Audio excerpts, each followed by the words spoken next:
Okay, we are on part 2 of chapter 2, Who's the Fool Now? From the Wounds of God.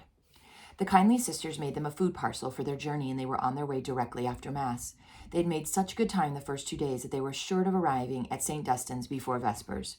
Brother Tom and Father Chad rode side by side.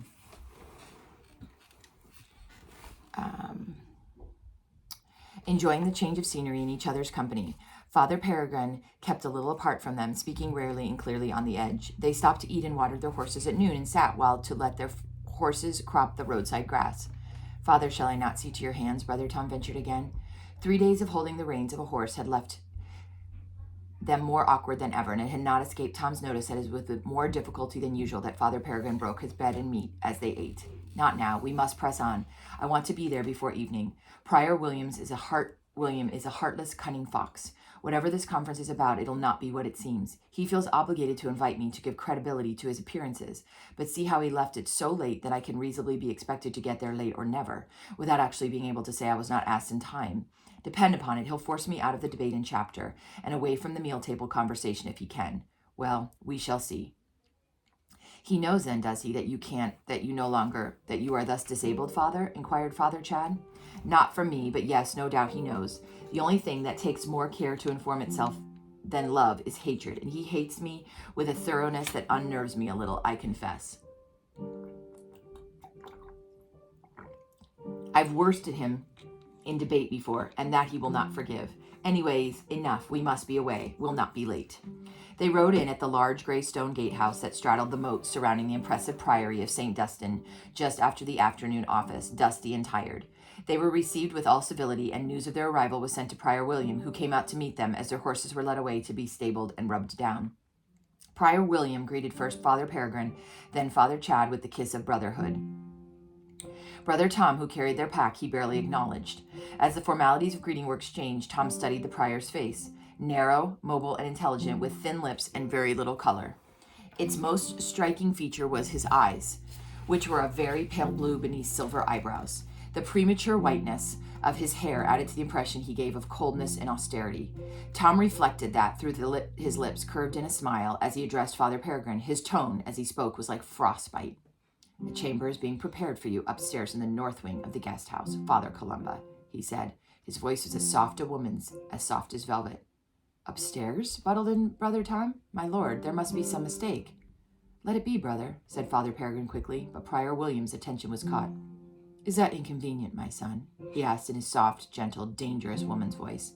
He turned to look at Brother Tom as he spoke, and Tom had a sudden feeling of panic, like a small, tasty animal caught in the predator's hypnotic death stare.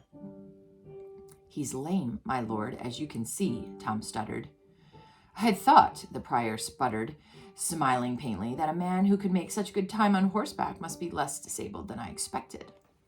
Father Peregrine and Father Chad said nothing, but Tom's mettle was up. If that be so, my lord, he said, why did you not send him word earlier? The eyelids flickered momentarily over the cold blue eyes, but the prior did not stop smiling. Shall I instruct my men to prepare your chamber at ground level, then? He asked, fixing his gaze on Peregrine. Peregrine's face was grim as he met Prior William's look, like an eagle confronting a poisonous snake, thought Tom. No, thank you, said Father Peregrine. The upstairs chamber will do well. Prior William raised one sardonic eyebrow. If you are sure, my brother, he murmured. I am sure, said Father Peregrine. Please let us not detain you, Father Prior. I remember the way to your guest house well enough. The two men bowed courteously to one another, and Prior William turned his attention to another small party of men who were riding in at the gatehouse with Father Chad, while Father Chad, Father Peregrine, and Brother Tom made their way to their lodging. Father, forgive my asking. Father Chad hesitated, daunted by the grimness of his abbot's look. Yes? Forgive my asking you. How are you going to get up the stairs? Backwards, said Peregrine tersely. Unobserved, please God, he added, with a flicker of a smile. The stone stairway of the guest house was narrow and steep, but did not pose any great problem. Father Peregrine ascended it sitting on the steps, using his good legs to move him up one at a time, while Father Chad held the wooden crutch and Brother Tom carried their baggage. Tom could not help the grin that spread across his face at the undignified procedure, and Father Chad rebuked him. Brother, for shame, it's nothing to laugh at. But Peregrine smiled. Don't scold him, Father Chad. There'll be little enough to laugh at these 4 days, if I judge right. Father Peregrine would not eat that evening with the company gathered after Vespers at Prior William's table, though he insisted that Father Chad and Brother Tom go. Keep your wits about you. Listen to what's said and note who is there. I'll see you later. I'll sup on the remains of the bread and meat the good sisters packed for us on the road. I'm too stiff and sore to keep company. Tom took a deep breath. Father, please, when we return, will you permit me to see your hands? He looked in appeal at Peregrine, and somewhere in his gut, compassion clutched him as he read the look on the abbot's face, saw his sense of dignity was cornered and mocked by his helplessness. Thank you, said Peregrine quietly. If you would, I can scarcely move them.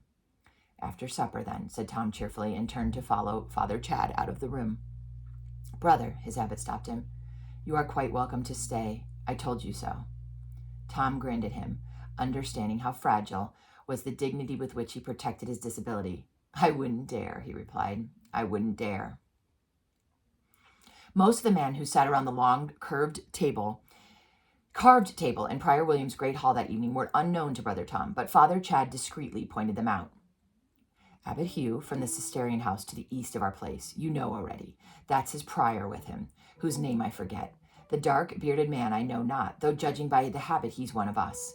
The slight, nervous fellow beside him is Abbot Roger, a Cistercian from Whitby. Who is he? Asked Tom, nodding his head towards an enormously fat Benedictine monk, whose clean-shaven chins shook with laughter as he listened to a story his neighbor was telling him. He? Do you not know him? He has stayed with us before. It is the Abbé Guillaume from Burgundy. He has known Father Abbot since childhood, I believe, and esteems him highly. An incomparable scholar and a wise and holy confessor. Good trencher man, too, by the look of him, observed Brother Tom. There were in all 7 superiors of prestigious houses seated around the table. Father Robert Bishopton, the Cistercian from the Fountains Abbey, was there, and the Abbot of St. Mary's in York. 3 of them had brought their priors too, and they were half a dozen other monks of less elevated status, but of scholarly renown, rising stars. So there was a good company gathered around the magnificent oak table. Prior William's eyes rested meditatively on Father Chad and Brother Tom, and he drew breath as if to speak to them, but thought better of it and merely smiled at them, inclining his head in greeting. Thereafter he ignored them. They were glad of each other's company, neither of them being much at ease among the learned and the great. They were weary, too, from 3 days' hard riding, and it was a relief when the meal was ended. Compline sung, and they could turn in for the night. When they returned to their room in the guest house, Father Peregrine wanted to know just who was there and what was said. He heard their account of the company as Brother Tom worked over his hands, gently flexing and stretching the stiff fingers, probing and rubbing the cramped muscles. He listened and then said, puzzled, I still don't understand why Prior William has summoned men of this caliber here to debate whether God's mercy is greater than his justice, or the other way around.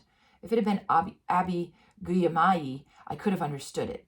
Then the night could pass and the sun come up, and he never noticed if he was absorbed in debating things of God. But Prior William, they bear the same name, but you could hardly find 2 men less alike. What's he up to? I'd give my right hand to know. Not that I'd be missing much. Thank you, brother. You have eased them wonderfully. It takes a day or 2 to get them right again once I've let them get this bad. They don't ache so much right now. He yawned. Forgive me, brothers. You're falling asleep where you sit. To bed, then. The August gathering met in the chapter house after Mass the following morning, and there the day's business of the community was briefly dispatched and the debate began. It quickly became clear that Prior William, whatever his reasons, wanted the group of eminent men to conclude that God's justice outweighed his mercy. Brother Tom gazed around the room, drowsy with boredom, as the men rose one by one to speak, citing the church fathers, the Old Testament, and various Greek and Eastern philosophers he had never heard of.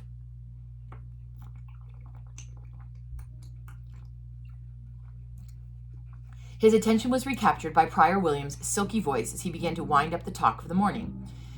It is on the cross that we see the final, ultimate vindication of God's justice, for God must remain true to his own laws and require a sacrificial victim for sin. His demand, yea, thirst, for vengeance of his wrath aroused by our corruption requires a victim. Victim there must be, though it be his own son. The price must be paid. Though the fruit of the cross is mercy, yet its root is justice, for it is a fair price paid, gold laid down for the purchase of our redemption. There was a silence at these words, a depressed, uneasy silence broken by Abbot Peregrine's firm, quiet voice as he rose to his feet and stood leaning on his crutch, his hands hidden in his wide sleeves, his eyes fixed on Prior William's face. No, my brother, it is not so, he said. The root of the cross is not justice. Though its fruit be mercy, as you say, the root of the cross is love. And what is laid down is more than gold. It is blood, life, given not with the clink of dead metal, but with the groans of a man dying in agony. No yellow shine of gold, but the glisten of sweat and of tears. Justice is an eye for an eye, and a tooth, for every sin a sacrifice. But Christ, the sinless one, is he whose broken body suffered on the cross, and the holy God in Christ who suffered hell for our sin. That is more than justice, my Lord Prior, it is love. Nor is it merely a just love, it is a merciful love. He remained standing as Prior William rose to his feet to confront him. Are you suggesting, purred the velvet voice, that God is not just? Peregrine shook his head. No. How should we know justice if God were not just? But I do say this. God's justice is subordinate to his love, for his justice is a property of his character, but his love is essential self. For do not the scriptures say God is love, but never God is justice? Brother Tom had no idea which of them was right, if either, and was not sure what the point of the argument was anyway. But Prior William's smooth, disturbing voice that spoke of victims and wrath and vengeance and gold and corruption made him feel a bit sick. He felt on the firmer ground with Father Peregrine's talk of suffering, merciful love, and to judge by the atmosphere of the meeting, he was not the only one. Abbe Guillaume rose to speak, and the two men broke the look that locked them in combat and resumed their seats to hear him. Le bon Dieu, yes, he is charity, but he is perfection, is he not? And is not perfection the essence of justice, the precise, appropriate purity of vérité, n'est-ce pas? This is French, which I'm not doing that well with. Is not justice, as we conceive of it, none other than which approximates to perfection?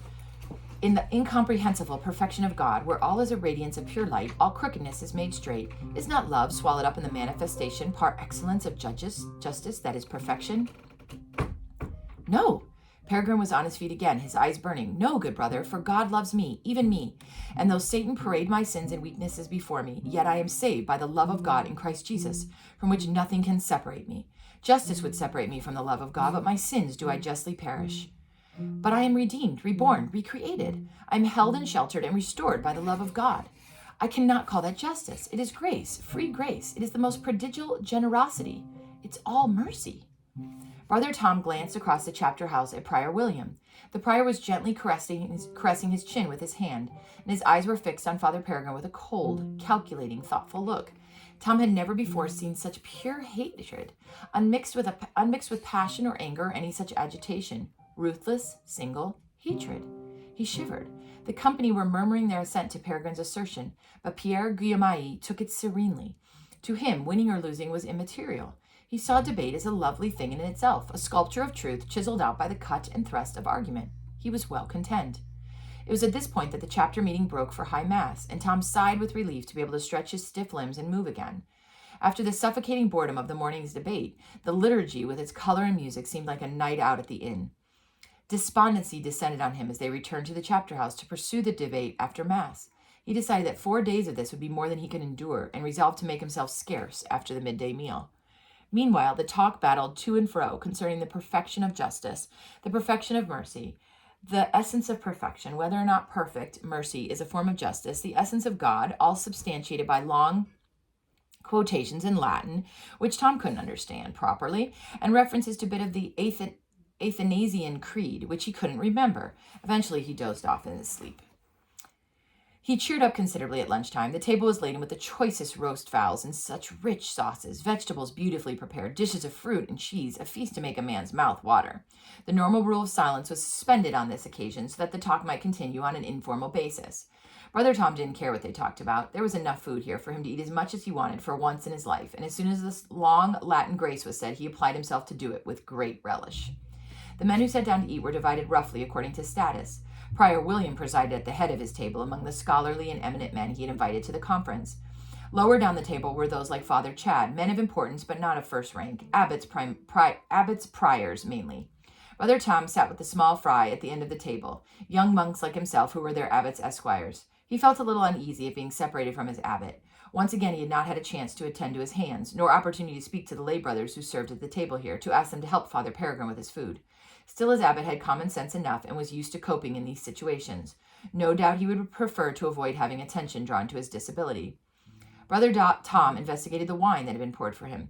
Like him, the young men among whom he was seated were used to watered ale at the table, and his neighbor turned to him with a smile of pure contentment as he sat down to this elegant silver goblet. That, he said, is like the fire in the heart of ruby. I think I could find a vocation to this community with very little persuading. It was good wine, clear and dark and smooth. A glow of well-being spread through Brother Tom. Faith, yes, I could see off a barrel of this, he replied happily, but it would take more than that to tempt me to live my life in the chill of that miserable icicle of a man. His neighbor laughed and glanced at the table toward Prior William. Endearing, isn't he? Never mind, he knows where to purchase his victuals. Have you tried this cheese? Though there was a fair number of men there, they were used to eating in silence, not only without talk, but without unnecessary scrape and clatter. Their conversation was a discreet hum of sound, and it was easy enough for Prior William to raise his soft voice just sufficiently loud enough to be heard by the company. Ah, I crave your pardon, Father Columba. It had never occurred to me that the mutilation of your hands would render you so incapable. What an oversight. You are used perhaps to having your food cut up for you. Brother Tom's hand stopped halfway to his mouth and slowly sank down to his plate again. The morsel of cheese he was holding dropped from his fingers, forgotten. He watched Peregrine's mortification as the attention of the whole table was inevitably turned toward him.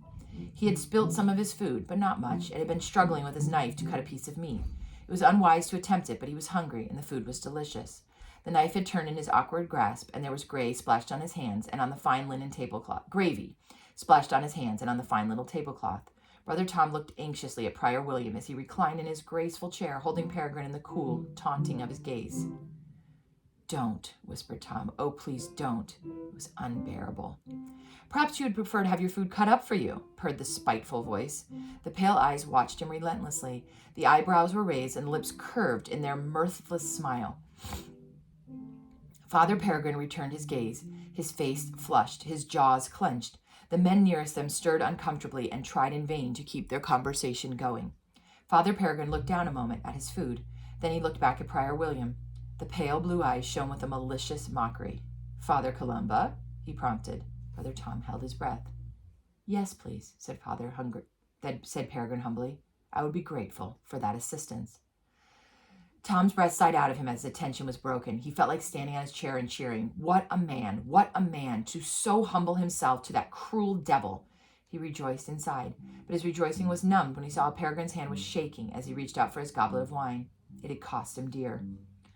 Oh, alas, came the hateful, gentle voice again. Father Columba has spilt his wine now. You do normally feed yourself, Father? I never thought to ask. I do, said Peregrine almost inaudibly. Ah, well, never mind, the prior's voice persisted. The boy will mop up the mess you have made. Boy, see the mess he has made. There, yes, and there. Thank you. Replenish his wine. The cut food was replaced in front of Father Peregrine, and he murmured his thanks but scarcely touched it after that. His wine he drained like medicine, and he drank heavily throughout the rest of the meal, speaking to no one, his confidence shattered. And all the while, those pale, malevolent eyes returned to look at him complacently. The company rose from their meal in time for the afternoon office of nun. Peregrine swayed as he tried to stand and leaned on the table for support. Brother Tom hastened to his aid. Are you not well, Father Columba? Came the heartless voice. Perhaps you have taken a little too much wine. We shall quite understand if you wish to be excused from the office. Oh, shut up, muttered Brother Tom under his breath, and he took his abbot's arm and looked round for Father Chad. Between them, he and Father Chad maneuvered their abbot to his crutch, out of the prior's house, and back across the cloister to the guest house. They were kindly ignored by the other guests, and Brother Tom was relieved to catch a glimpse out of the corner of his eye of Prior William departing for chapel. Now for the stairs, said Father Chad dubiously. As they came to the guest house, Peregrine raised his head.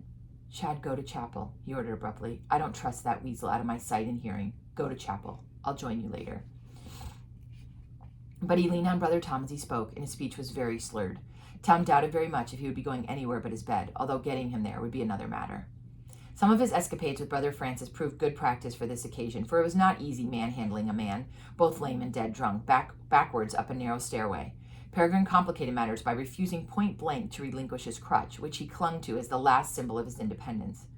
They made it, though, and Tom helped him into his chamber, where he collapsed onto a chair and sat staring moodily at nothing.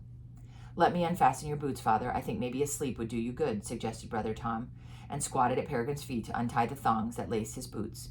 Resting his hand on the abbot's knee, he looked up into his face at the bleary, unfocused eyes, an uncharacteristic sag, and could not resist a grin. Faith, man, you have drunk well, he said. Peregrine looked at him morosely and nodded in assent. Who's the fool now? He said bitterly. But Tom's look of amusement and affection penetrated the fog of alcohol and misery that enveloped him, and he managed a lopsided smile. Brother Tom coaxed him into his bed, where he slept like the dead until morning. The next day, in the chapter meeting, Father Peregrine was determined to make up for the ground he had lost by his absence from the previous afternoon's debate. Pierre Guillaume spoke of the Old Testament history in which God's justice was the sign of his presence, the manifestation of his love. He spoke with impressive and detailed knowledge, and Prior William sat nodding with satisfaction in his chair as he heard him.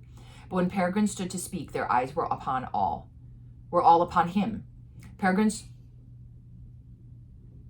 But when Peregrine stood to speak, their eyes were all upon him. His absence had not gone unremarked the day before, and the men were curious to know what he would say now, how he would conduct himself, having last left their midst, too drunk to walk alone. Raven, stop. Go. It is true what you say, Abbe Guillaume, he said. It is true that judgment and authority, the instruments of justice on earth, are authenticated by the command of God. It is true that God shapes the lives of men in the ways of justice, and that the righteous find expression of his spirit in the paths of justice and of peace. But justice is a path, yes, a way. It is not a home. It is a framework or a setting, but it was made to carry another jewel. Justice, like John the Baptist, is the forerunner, clears the road for the coming of Christ himself. And when he comes, he is compassion. He is love. Remember the words of the psalmist, which say, in Latin, harden not your hearts today. If you want to hear the Lord's voice, harden not your hearts. O God, forbid that our lives display the sterile correctness of men who have learned what justice is, but never tasted mercy. And we're going to stop right there for part 2 of chapter 2, which is called Who's the Fool Now? And then I will start on 3.